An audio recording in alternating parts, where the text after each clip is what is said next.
நம்ம லைஃப்ல ஏகப்பட்ட இடத்துல கண்டிஷன்ஸோட தானே வாழ்ந்துட்டு இருக்கோம். ஒரு எக்ஸாமினேஷனே எடுத்துக்கிட்டோம்னா, அபோவ் 45க்கு மேல இருந்தா தான் நீங்க வந்து பாஸ் அப்படின்னு சொல்லிட்டு கண்டிஷன் இருக்கு. ஒரு ஓட்டு போட போறீங்கன்னா, உங்களோட ஏஜ் வந்து 18க்கு மேல இருக்கணும்னு சொல்லிட்டு ஒரு கண்டிஷன் இருக்கு. ஸோ இந்த இடத்துல நம்ம மட்டும் செல்ஃபிஷா இல்லாம, கம்ப்யூட்டரையும் இந்த மாதிரி கண்டிஷன்ஸை ஃபாலோ பண்ண வைக்க போறோம். ஸோ அதுல இன்னைக்கு பார்க்க போற டாபிக் வந்து if condition. Okay, if condition is a decision making control structure.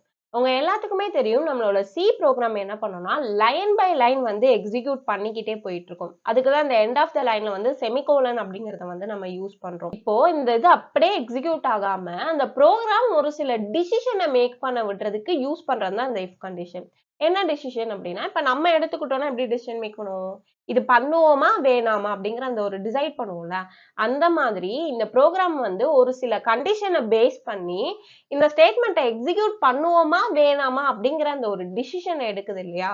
So அதுதான் இந்த டிசிஷன் மேக்கிங். ஸோ அப்போ இஃப் கண்டிஷன் அப்படிங்கிறது is a decision making control structure. So அந்த ப்ரோக்ராமை கண்ட்ரோல் பண்ண போது டிசிஷன் மேக்கிங் மூலியமா இஃப் கண்டிஷன் என்ன பண்ணும்னா, என்னோட கண்டிஷன் ட்ரூவா இருந்துச்சுன்னா அதை வந்து எக்ஸிக்யூட் பண்ணும், ஃபால்ஸா இருந்துச்சுன்னா அதை வந்து எக்ஸிக்யூட் பண்ணாது. ஓகே, ஸோ அதை தான் சொல்றாங்க. It is used to execute a block of code only when the specified condition is true. Decision make பண்ணிச்சா, ட்ரூவா இருந்துச்சுன்னா நீ வந்து இந்த ஸ்டேட்மெண்ட்டை எக்ஸிக்யூட் பண்ணு அப்படின்னு சொல்லிட்டு டிசிஷன் மேக் பண்ணிருக்கு. ஓகே, இது வந்து ஒரு part of selection branching statement.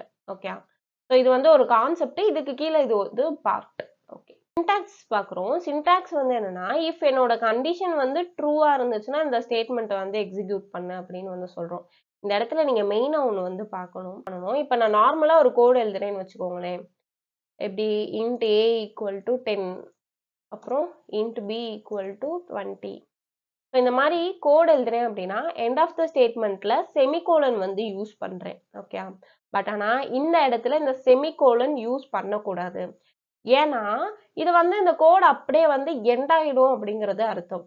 நம்ம என்ன சொல்லியிருந்தோம், இந்த கண்டிஷனா டிசிஷன் மேக் பண்ண விட போறோம். கரெக்ட்னா அதை பண்ணு, தப்புனா பண்ணாது அப்படின்னு சொல்லிட்டு டிசிஷன் மேக் பண்ண விட போறோம். ஸோ அதனால நம்ம வந்து இந்த இடத்துல என்னதான் யூஸ் பண்ணணும் அப்படின்னு பார்த்தீங்கன்னா, பிராக்கெட் தான் யூஸ் பண்ணணும். எக்காரணத்து கொண்டும் இந்த செமிகோலன் யூஸ் பண்ணிடக்கூடாது. அப்படி யூஸ் பண்ணோம்னா அது வந்து டிசிஷன் மேக் பண்ணாது. ஓகே, ஸோ அதுதான். ட்ரூவா இருந்துச்சுன்னா மட்டும் இந்த ஸ்டேட்மெண்ட் வந்து எக்ஸிக்யூட் பண்ணுது. ஓகே, அதான் இங்க வந்து டெஃபினிஷனா கொடுத்துருக்காங்க. இந்த கண்டிஷன் வந்து ட்ரூவா இருந்துச்சுன்னா இந்த ஸ்டேட்மெண்ட் வந்து எக்ஸிக்யூட் ஆகும். கண்டிஷன் ஃபால்ஸ் ஆச்சு அப்படின்னா இந்த ஸ்டேட்மெண்ட் வந்து ஸ்கிப் ஆயிடும் அப்படின்னு சொல்றாங்க. நெக்ஸ்ட் எக்ஸாம்பிள் வந்து பார்ப்போம்.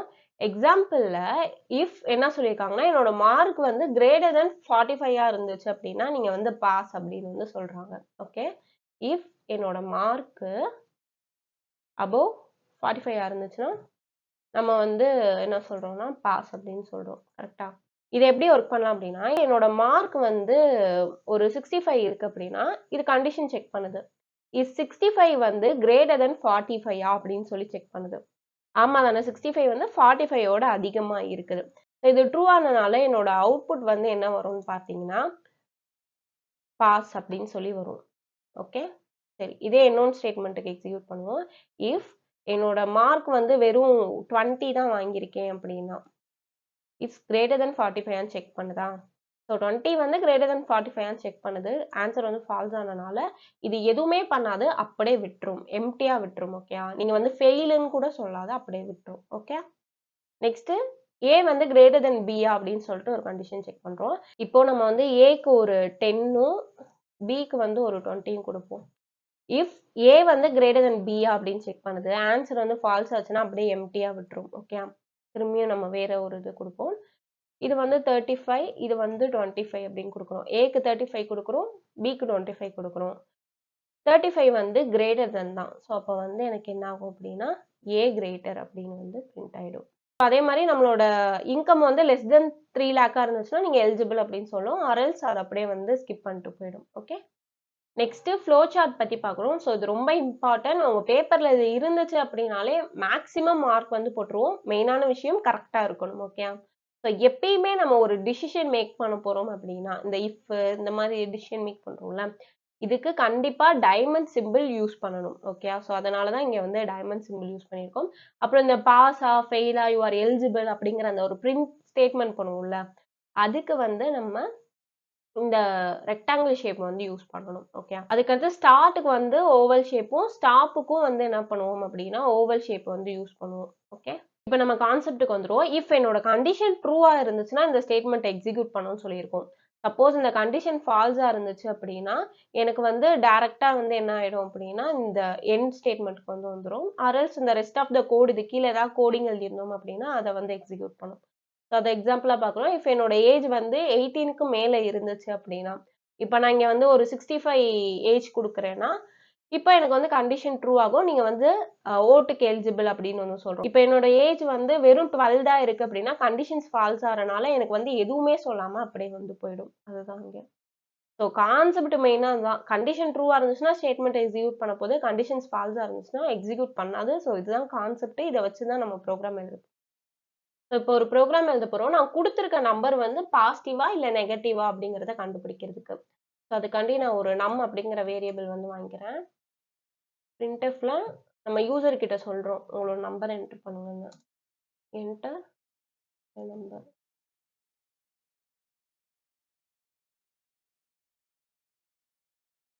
அத நம்ம என்ன பண்றோம்னா அந்த நம்மங்கிற வேரியபிள்ல ஸ்டோர் பண்ணி வைக்கிறதுக்காண்டி scanf யூஸ் பண்றோம். ஆமா ஸ்டோர் பண்றதுக்கு முக்கியமா அட்ரஸ் சிம்பிள் வந்து யூஸ் பண்ணுவோம். இப்பதான் நம்ம வந்து மெயின் கான்செப்ட் குள்ள வரும். இஃப் என்னோட நம்பர் இருக்கு இல்லையா இந்த நம்பர் வந்து கிரேட்டர் தென் 0வா இருந்துச்சுன்னா இந்த இடத்துல முக்கியமா என்ன யூஸ் பண்ணக்கூடாது, செமிகோலன் யூஸ் பண்ணக்கூடாது, பிராக்கெட் யூஸ் பண்ணணும். ஓகே. ஸோ என்னோட நம்பர் வந்து கிரேட்டர் தென் 0வா இருந்துச்சுன்னா பாசிட்டிவ் நம்பர் சொல்றேன். ஸோ அதனால printfல நம்ம என்ன பண்ணிடுறோம்னா இட் இஸ் பாசிட்டிவ் நம்பர் அப்படின்னு சொல்றோம். ஸோ இவ்வளவுதான் வந்து இஃப். இதை நம்ம ரன் பண்ணுவோம்.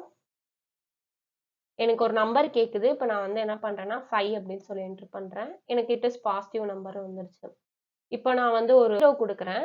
0 கொடுத்தோம் அப்படின்னா இந்த கண்டிஷன்ஸ் ஃபால்ஸ் ஆச்சு. ஃபால்ஸ் ஆச்சுன்னா என்ன சொன்னோம், இது வந்து அப்படியே ஸ்கிப் பண்ணிடும் அப்படின்னு சொன்னோம். ஸோ அதனால என்டர் பண்ணோம் அப்படின்னா ஸ்கிப் ஆயிட்டு எதுவுமே எனக்கு வந்து எக்ஸிக்யூட் ஆகல. இப்போ இந்த பிளாக் அவுட்டை நான் வெளியே வந்துடுறேன். இந்த இங்க இருக்குல்ல இந்த பிராக்கெட்க்கு வெளியே வந்துட்டு நான் சும்மா இப்போ வந்து printf அப்படின்னு சொல்லி கொடுத்துட்டு சும்மா ஹெலோ அப்படின்னு நான் வந்து கொடுக்குறேன்னு வச்சுக்கோமே. இப்போ நான் ரன் பண்றேன்.